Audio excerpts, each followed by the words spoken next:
Olá, estudantes da terceira série do ensino médio, né? Eu sou o professor José Carlos Queller, da disciplina de arte, e hoje nós vamos falar de pós-impressionismo, né? Quais são os objetivos da aula de hoje? Traçar as principais características do pós-impressionismo, sua contribuição para a arte moderna e alguns artistas. Não vamos falar de Van Gogh hoje, acabei de falar. Não vamos falar de Van Gogh nem de Gauguin, né? Isso ficou para um outro momento. Hoje a gente vai falar dos outros artistas também não menos importantes do que esses dois aí, né? Então vamos lá. Prosseguindo contextualização. Na aula de hoje iremos analisar a arte produzida na segunda metade do século XIX na Europa, que deu origem ao termo pós-impressionismo, como a gente já falou, 1909, 1911, que vai surgir esse termo, né, na exposição de Monet e os pós-impressionistas, né? Você já ouviu falar em Paul Cézanne? Né? Vai ouvir falar. Você sabe o que sobre o pontilhismo? Então a gente vê que a gente veio do impressionismo, onde o Cézanne fez parte do impressionismo, né? Só que não foi muito a dele, então ele resolveu, vou trabalhar outra coisa, né? E a gente vai ter bem essa transição, essa outra parte aí, que vai trabalhar essa visão um pouco diferente, que você lembra que no impressionismo são as pinceladas curtas, uma do lado da outra, dissociadas, isso é, sem misturar, elas vão se misturar na tela, né? O famoso pixel. E o pontilhismo ele vai levar isso ao extremo, né? Então o termo foi usado para designar a pintura que se desenvolveu de 1886, que foi a última exposição impressionista, até o surgimento do cubismo, 1907, 1908, daí o Cézanne, a importância do Cézanne, tá? Na realidade, essa corrente organiza-se de maneira espontânea, inspirando-se ao mesmo tempo e confrontando com o chamado impressionismo. Como eu citei ali acima, o pontilhismo ele vai levar ao extremo essa caracterização do impressionismo, né? Fizeram parte os pintores Paul Cézanne, Paul Gauguin, é Gauguin que se escreve, mas fala Gauguin. Adoro fazer essa pegadinha com meus alunos, né, de como é a pronúncia desses nomes, né? O Serrault e o Van Gogh, né, que iniciou sua carreira, no início de sua carreira se identificaram com o impressionismo. Todos eles passaram um pouco pelo impressionismo. Não poderíamos deixar de falar do Toulouse-Lautrec, né, que documentou a vida parisiense de um ponto de vista singular, a ideia dos cartazes publicitários surgindo já ali com essa ideia, tá? Possuíam duas vertentes, tá? O desenho formal, que é o Cézanne, que ele trabalhava planos de cor, e o Serrault, que é a teoria dos pontos, o pontilhismo. E a expressão de sentimentos, suas emoções, através da cor e luz, que é o Gauguin, o Lautrec e o Van Gogh. O Van Gogh levou isso ao extremo, né? E até inspirou os artistas mais tarde expressionistas. Características singulares, todos eles têm características singulares você consegue identificar a obra de cada um, né? E você bate o olho e fala, isso aqui é uma obra do Serrault, isso aqui é uma obra do Cézanne, isso aqui é uma obra do Van Gogh, isso aqui é uma obra do Gauguin e do Lautrec, né, pessoal? Então vamos lá, quais as vertentes do pós-impressionismo? Eu falei, né, voltando aqui, para você ver, desenho formal, expressão de sentimento, você explica, né, e coloca aí essa vertente no seu caderno. Vou dar um tempinho bem curtinho, que eu já dei a cola para vocês e a gente já volta.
De volta aqui, muito fácil você falar sobre isso, desenho formal, né? E e a expressão dos sentimentos que você vai ter ali. Então a gente vai começar falando dele, do Serrault, né? O Serrault fez diversas experimentações de paleta de cor, bem como de monocromia.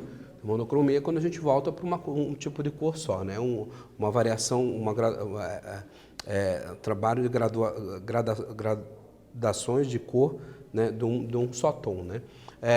Tem como principais elementos a luz e o movimento. Sua ruptura com as pinceladas intuitivas do impressionismo aplicou uma técnica regular de pontilhismo. Os olhos recompõem à distância o conjunto de pontos. Então, você vai ver que quando a gente trabalha o impressionismo, a gente vai falar da teoria do Chevreul, né? Que é a teoria de cores, a teoria das cores do Chevreul é das cores opostas, né? E aqui ele vai trabalhar, eles vão trabalhar esse estudo, só que ele vai levar ao extremo. Olha aqui a obra. De longe, a ideia do impressionismo, de longe você tem uma composição, aproximando você tem um outro tipo de composição. Então aqui a gente tem uma obra, Domingo na Ilha Grande da Jate, né? Em 1884, uma obra de 3,8 metros por 2,7 metros mais ou menos, né? E quando eu começo a dar o zoom, você consegue perceber os pontos, os pigmentos, né? Que também inspirou, né? Ó, a ideia dos pigmentos. Então você consegue justamente observar isso. Aqui você vê mais ainda, olha, o circo, tá? Que é uma obra de 1,85 m por 1,52 m. Você percebe já aqui que já tem, quando você dá o zoom, olha lá, você vê toda a pincelada. Isso não era feito com canetinha, tá, pessoal? Isso era feito com pincel. Hoje, até que não é tão difícil, apesar de trabalhoso, você fazer uma obra dessa com canetinha. Quero ver fazer com pincel, tá? Então, vamos lá. Também conhecido como neoimpressionismo, fez diversas experimentações de paletas de cores, como a monocromática. Escreva sobre Georges Serrault e o pontilhismo. Então, está fácil de você pegar e responder essa, ó, tira de letra. A gente já volta.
De volta aqui, pessoal, você falou sobre o Cerrot, essa ideia do pontilhismo. Eu perdi um tempinho só para reproduzir essa obra aqui, que eu acho maravilhosa a reprodução dela, com canetinha, tá, pessoal? Olha lá, ó. Não é difícil de fazer. Tente em casa, depois coloque lá na rede social da CED, mande para o seu professor, que chegará a mim. Eu tenho certeza, como já tem chegado ótimas obras aí, trabalhos que a gente tem pedido para os alunos fazerem, porque é um movimento que eu trabalho bastante com os alunos, eu gosto de fazer com pincel também para os alunos aí, mas as obras mais para frente, do Cézanne principalmente. Tá? Então vamos lá, prosseguindo, né? Vamos falar dele, o Paul Cézanne, que ele faz isso, ó. Mudo a água em vinho, o mundo em pintura. Olha que frase maravilhosa. Reproduza a natureza em termos do cilindro, da esfera e do cone. Então é o cara que ele começou lá no impressionismo, não gostou muito daquelas pinceladas curtas, não gostou muito de retratar diferentes obras em determinadas horas do dia, né? Que negócio, sabe? Ele falou, nossa, esse negócio não é para mim, sabe por quê? Porque enquanto você está tratando aquilo, eu estou vendo uma esfera, eu estou querendo as formas, elementos formais da arte. As formas, eles estão na minha cabeça, não me deixam sair. Esse cara que foi o cara que inspirou o movimento cubista. Ele não fez o cubismo, mas se ele tivesse vivido o cubismo, você ia ver que o negócio ia funcionar melhor. Então assim, ó, estou brincando, hein? Paul Cézanne, 1839 1906, cubismo surge em 1907, tinha uma técnica de construção rigorosa, mais tarde evoluiria para formas geométricas. As pessoas para ele eram objetos da mesma forma que maçãs e laranja. Então ele não curtia muito retratar a pessoa, não. Tá? Pintava quadros escuros, participou da primeira exposição impressionista, mas suas obras foram muito mal recebidas pela crítica e é o cara que influenciou o cubismo. De que maneira? Pessoal, quem é meu aluno presencial sabe muito bem, já passou por isso, né, 12, 13 anos que eu dou aula aí no estado, já reproduziram alguma obra dessas. Tá? Essa obra fica linda, com pinceladas curtas e misturando na tela. Mas olha a ideia, que ela tem uma concepção diferenciada. Aí você vê essa aqui, ela já tem, ó, olha o detalhe. Tá? Você consegue ver muito mais do que você via numa obra impressionista. O detalhe você consegue ver mais. Tá? Embora a obra dele não tenha o contorno é feito pelo sombreamento. Né? E olha que você já percebe a fixação dele pelas formas geométricas e colocar sem uma expressão, né, facial, tudo, sempre colocar voltado sempre para geometrizar. A própria cortina ela já é um princípio disso, né? A pirâmide de crânios, tá? Que os alunos adoram pintar também, ela já retrata essa ideia de geometrização, do círculo, da própria pirâmide, do próprio triângulo, né? Dessa composição aí, tá, pessoal? Mas vale a pena fazer. Né? Em outro momento, eu acho que eu até trago quadros aí. E a gente vê aqui a ideia que a tendência dele, como ele foi simplificando cada vez mais a sua obra. Então aqui você tem a pedreira Bibemos, né? Que você observa que já não tem mais aquele formato das árvores, dos elementos. Ele começa a perspectiva começa a ser uma coisa mais grotesca na pintura do Cézanne, né? O que vai inspirar o movimento cubista, né? Que essa aqui é a primeira obra do Picasso, tá? Isso aqui não é de Cézanne, né? Que é as Madames de Avignon, né? Les Demoiselles de Avignon, né? Que ela é o princípio aí do cubismo, porque foi vendo uma exposição do Cézanne que o Picasso e o Georges Braque, que são teoricamente e praticamente os fundadores do cubismo, que falaram assim, nossa, mas esse cara aí está tentando geometrizar tudo. Por que não fazemos isto? Né? Aí, olha só, o cara morreu, levou a fama e ficou muito mais famoso, né? Porque Picasso, todo mundo já ouviu falar também. Então, aqui é outra obra de Cézanne, gostava muito da natureza morta, olha a ideia das maçãs. Isso aqui ele retratava as coisas da casa dele, esculturas que tinha lá, né? Olha o menininho todo cheio Se você observar, a ideia da geometrização dos círculos estão todos aqui. O Monte Santa Vitória também já começa também nesse princípio, né, Cézanne geométrico da coisa, né? Então a estatueta sobre a mesa é uma réplica de gesso de uma estátua do século XVII que o pai dele tinha trazido de família, né? Presente em diversas pinturas, e ela está presente em diversas pinturas do artista, né? E aqui o Monte Santa Vitória, que já é uma obra de 1895.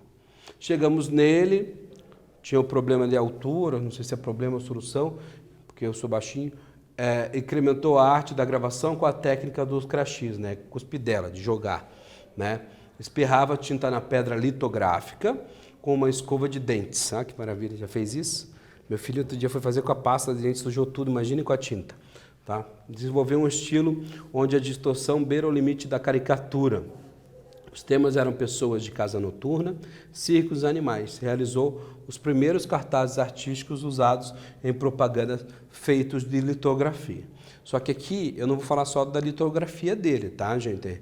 É um cara que era o cara da noite, ele gostava de sair muito, de festar, tudo, mas e aí que ele fazia de casas noturnas, tudo.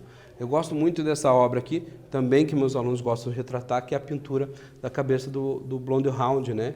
Que é o nome da raça aqui do cachorro, que é de 1880. Ele tem ainda uma caracterização impressionista, tá, gente? Mas a gente começa também a ver uns traços próprios, até de sentimento que você passa pelo expressionismo, né? O movimento da pincelada a gente consegue observar muito mais do que a pincelada impressionista. Revolucionário do design gráfico nos cartazes publicitários, o artista, de certa forma, mudou nossa maneira de enxergar o mundo, tá? Então aqui, essa obra é bem bacana, se você olhar aqui, ó, a gente consegue ver uma pincelada mais longa para fazer esse acabamento, gente. Diferente do que a gente tinha no pós-impressionismo e já encaminhando para uma tendência, como é a tendência dele, do elemento expressão, né, expressionismo, que tinha, né? Aqui é a mesma coisa, ó. A gente consegue ver a ideia de uma pincelada mais desgovernada, tá?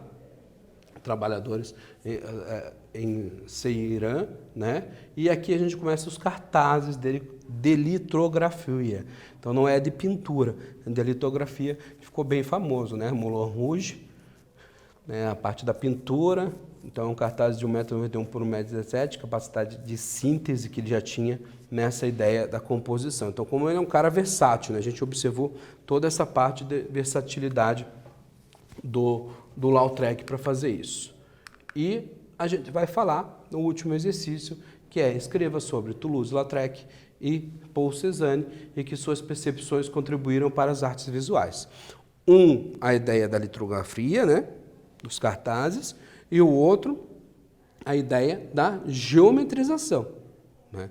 Então, transcreva certinho ali, pode falar, você pode citar exemplo de obra que a gente colocou, e a gente volta em definitivo aqui com você.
E aí, pessoal, tudo bom? Então, você escreveu sobre o Lautrec? Né? Muito legal as obras dele. Vale a pena, tem muitos cartazes publicitários que ele fazia, né? E a técnica de espirrar com a escova de dente era maravilhoso, né? Vai que às vezes esquecia a escova, escovava com a tinta, já pensou? Em vez de escovar com a pasta? Não faz mal. E o Cezanne, que toda essa ideia da geometrização, que inspirou o cubismo, inspirou o Picasso e o Georges Braque a desenvolver aquele movimento artístico que é contemporâneo, né? É bem bacana e é o que envolve a gente até hoje, né? Todo mundo já ouviu falar em cubismo. Talvez não possa ter ouvido falar tanto no pós-impressionismo, mas foi um artista pós-impressionismo que inspirou aquele movimento cubista, né? Então, o que vimos na aula de hoje? Vimos o pós-impressionismo, sem falar de Van Gogh. Olha só, a gente conseguiu uma aula sem falar de Van Gogh, né? Sem falar do Gauguin, a ideia da orelhinha do Van Gogh. Ah, cortei minha orelha, né? Que com certeza ficou para outra aula nossa. E principais características, né? As duas vertentes, características singulares do Serrault, do Cezanne, do Lautrec e das obras pontuais. Espero que você tenha gostado e logo, logo a gente se vê. Aquele abraço.